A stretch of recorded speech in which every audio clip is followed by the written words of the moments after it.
Today I want to talk about a new report by the Federal Reserve Bank of New York that tells us we've got inflation all wrong.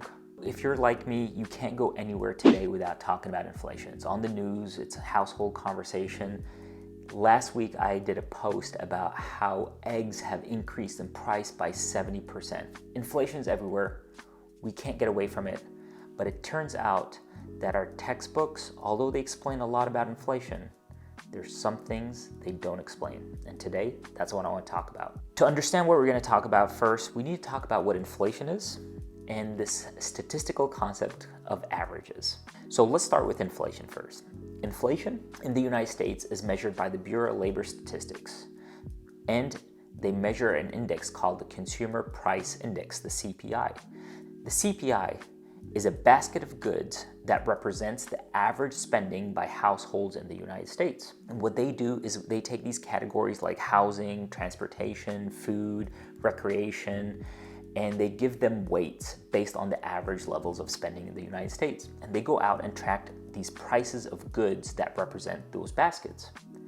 And what they do is they compare the growth in the price of that basket from year to year, and that's how we get our inflation measure. You could also look at it by month basis. So that's how the CPI is measured, and then from that we get inflation. The problem is here.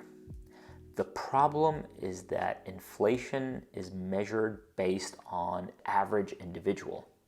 Well, what happens when you're not average?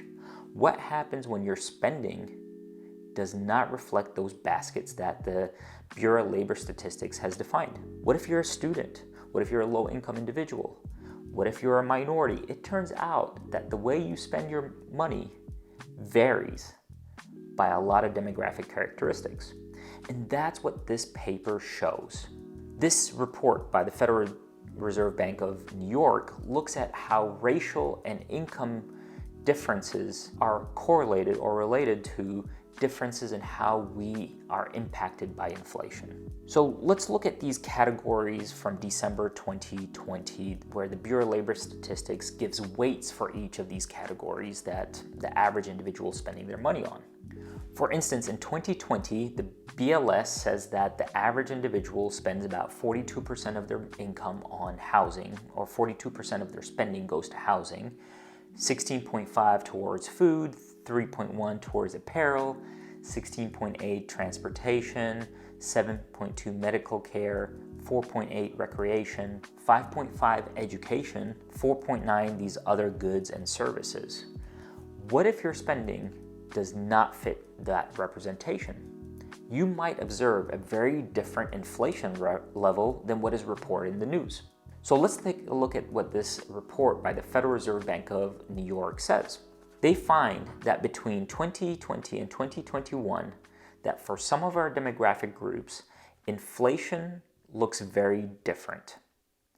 So for low-income individuals compared to high-income individuals, they experience very different rates.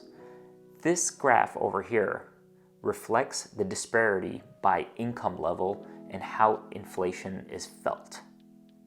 Low-income individuals feel a higher rate of inflation than the average that is reported in the news.